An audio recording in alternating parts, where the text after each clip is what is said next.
Hello guys, আজকে আমরা William শেক্সপিয়ারের লেখা সোনেট নাম্বার 116 নিয়ে আলোচনা করব। তো সোনেট কাকে বলা হয়? সোনেট বলতে কোনো কবিতার 14টা লাইনযুক্ত আয়াম্বিক পেন্টামিটারে লেখা চতুষ্পদী কবিতাকে বলা হয় সোনেট। তাহলে আমরা বুঝতে পারলাম সোনেট এবং কবিতার মধ্যে পার্থক্য। তো উইলিয়াম শেক্সপিয়ার তার জীবনে 154টা কবিতা লিখেছেন, তাদের মধ্যে 116 হচ্ছে কি অন্যতম। তো এই কবিতার রাইম স্কিল হচ্ছে A B A B, C D C D, E F F G G, 3 quatrains and 1 couplet. তাহলে চলো আমরা এবার এর লাইন বাই লাইন এক্সপ্লেন করার চেষ্টা করি। তো প্রথম যে লাইনটা আছে কি, let me not to the marriage of two minds and মিটস ইম্পেডিমেন্টস। ম্যারিয়েজ মানে মিলন, ট্রু মাইন্ডস মানে মাইন্ডস মানে এখানে কি মানুষ, অ্যাডমিন মানে স্বীকার করা, ইম্পেডিমেন্টস মানে বাধা বিপত্তি বা প্রতিবন্ধক। কবি বলছেন আমাকে কেউ স্বীকার করাতে পারবে না যে সত্যিকারে ভালোবাসার মধ্যে প্রতিবন্ধকতা বা বাধা আসতে পারে। কবি বলছেন যে সত্যিকারের দুজন ভালোবাসার মানুষ অর্থাৎ প্রেমিক প্রেমিকা, তাদের ভালোবাসার মধ্যে কখনো বাধা বিপদে আসতে পারে না, আর এটা কবিকে কখনোই স্বীকার করাতে কেউ পারবে না।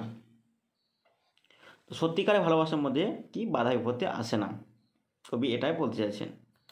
তারপর কবি বলছেন love is not love which alter when it alteration find.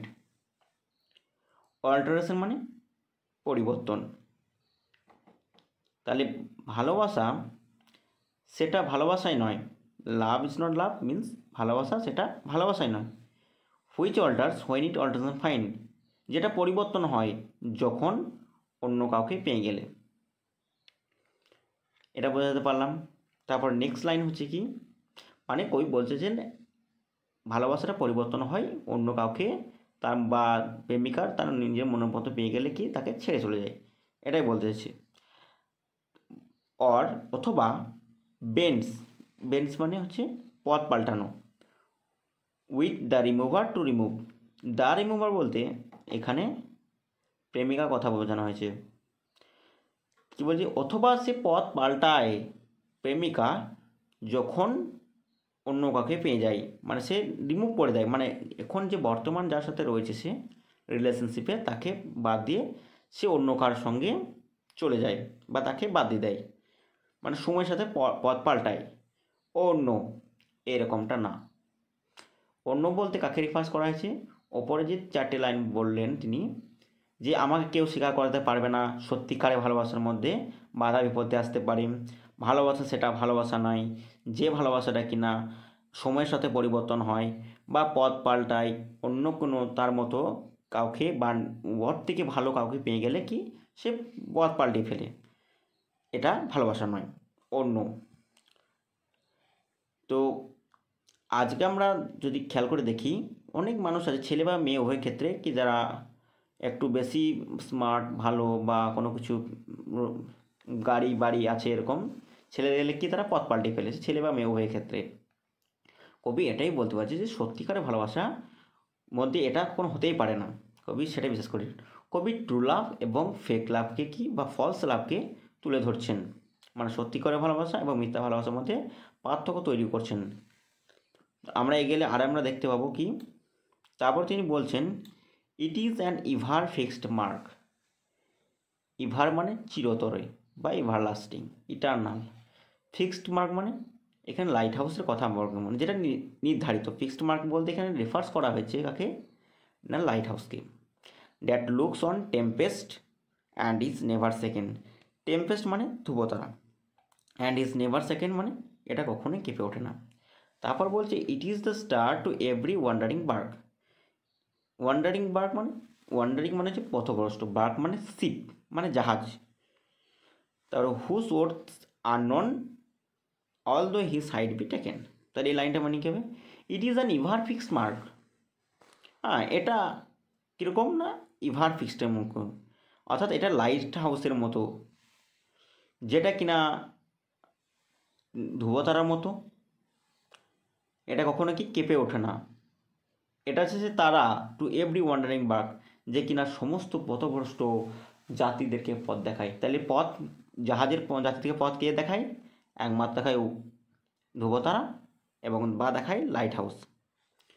তো লাইট হাউস কি, আমরা জানি সমুদ্রের কোনো জাহাজকে পথ দেখায় বা রাস্তা দেখানোর জন্য কী ব্যবহার করা হয়, লাইট হাউস থাকে। কোথাও দ্বীপে থাকে, সমুদ্রের কোণে দ্বীপে থাকে, সে লাইটের রাস্তা দেখায় পথভ্রষ্ট জাহাজদেরকে। সে কিন্তু কেমন অবস্থা থাকে, সে ঝড় আসুক বা কোনো বাধা বিপদ আসুক, তাও সে দাঁড়িয়ে থাকে কি শক্ত করে, সে কখনোই নড়ে ওঠে না, বা কোনো ভয় ঝড় দেখে বা ভায়োলেন্স দেখে কখনোই কেঁপে ওঠে না।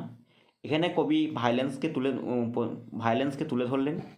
ভায়োলেন্স হচ্ছে খুবই গুরুত্বপূর্ণ এখানে, কারণ ভায়োলেন্স কখনোই ভালোবাসাকে আটকাতে পারে না, কবি এটা বলতে চাইছেন। মানে ভায়োলেন্সের মধ্যে দিয়ে ভালোবাসা টিকে থাকে, কবি এটা বোঝাতে চাইছেন। তাহলে ইট is an ever fixed mark, ভালোবাসাটা হচ্ছে কিনা সে লাইট হাউসের মতো, বা যেটা দেখতে লাগে কি ধ্রুবতারার মতো, অ্যান্ড ইজ নেভার সেকেন্ড, যেটা কখনোই কেঁপে ওঠে না। ইট ইজ দ্য স্টার, এটা হচ্ছে সেই তারা, টু এভরি ওয়ান্ডারিং বার্গ, সে সমস্ত পথভ্রষ্ট জাহাজদেরকে কি পথ দেখায়। হুজ ওয়ার্থ আননোন, যাদের মূল্য অজানা হয়তো, although his height be taken, এবং তাদের কি হাইট বা পরিমাপ, উচ্চতা পরিমাপ করা যেতে পারে।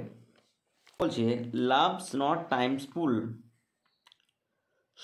ভালোবাসা সময়ের কৃতদাস নয় বা সময়ের পুতুল নয়।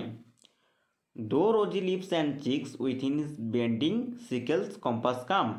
বেন্ডিং মানে এখানে বক্র, সিকেলস মানে কাস্তে, কম্পাস মানে পরিধি, কাম মানে আশা। অর্থাৎ যদিও বা দো মানে যদিও লাল টকটকে ঠোঁট এবং গাল বেন্ডিং সিকেল অর্থাৎ কাস্তের পরিধির কাছে বা বক্রর কাছে হার মানতে পারে। অর্থাৎ এখানে কবি গ্রিম রিপারের কথা বলেছেন। গ্রিম রিপার হলো যে কিনা মানুষের প্রাণ হরণ করে বা মানুষকে মৃত্যুদান করে। তাহলে গ্রিম রিপার এখানে কী হচ্ছে, মৃত্যুর সিম্বল। তাহলে কবি বোঝাতে চাচ্ছেন যে সময় বা ভালোবাসা সময়ের পুতুল নয়। ঠিক একইভাবে কি রোজি লিপস অ্যান্ড চিক্স, লাল টুকটুকে ঠোঁট এবং গাল অর্থাৎ সৌন্দর্য চেহারা একদিন মলিন হয়ে যাবে এবং সেটা হার মানবে বা নত হবে কার সামনে, বেন্ডিং সিকেল অথবা গ্রিম রিপারের সামনে। মানে একদিন তার মৃত্যু হবে এবং তার সৌন্দর্য চলে যাবে, কিন্তু ভালোবাসা টিকে থাকবে, কবি এটা বোঝাচ্ছেন। তারপর কি বলছে, love alters not with his brief hours and weeks, ভালোবাসা পরিবর্তন হয় না সংক্ষিপ্ত 1 ঘন্টার এবং সপ্তাহের। অর্থাৎ ভালোবাসা পরিবর্তন হয় না কয়েক 1 ঘন্টার বা 1 সপ্তাহের মধ্যে। তাহলে কী হয়, but bears it out even to the edge of doom. Edge মানে এখানে কি, এজ বলতে এখানে শেষ হওয়া, আর ডুম মানে শেষ বিচারের দিন বা মৃত্যুর দিন বা অ্যাস্ট্রোলজিক্যাল ডে, অর্থাৎ শেষ বিচারের দিন যেটাকে বলা হয়। তো কী বলছি, but bear sits out, but এর টিকে থাকে, ইভেন এমনকি to the edge of doom. Edge মানে এখানে কিনার, আবার এখানে মিনিং হবে শেষ, অর্থাৎ শেষ বিচারের দিন অবধি বা ডুমস ডে অবধি। তাহলে কি এটা টিকে থাকে শেষ বিচারের দিন অবধি। তো এখানে আমরা একটা জিনিস খেয়াল করতে পারি, গ্রিম রিপার যিনি প্রাণহরণ করছেন, আমি বললাম মৃত্যুর সিম্বল, সে কিনা এখানে ক্রিশ্চিয়ানিটিকে কিছুটা হলেও তুলে ধরছেন। উইলিয়াম শেক্সপিয়ার যেহেতু ক্যাথলিক ধর্ম থেকে বিলং করেন, সেই হিসেবে আমরা এটাকে বলতে পারি কি ক্রিশ্চিয়ানিটিকে ফলো করছে।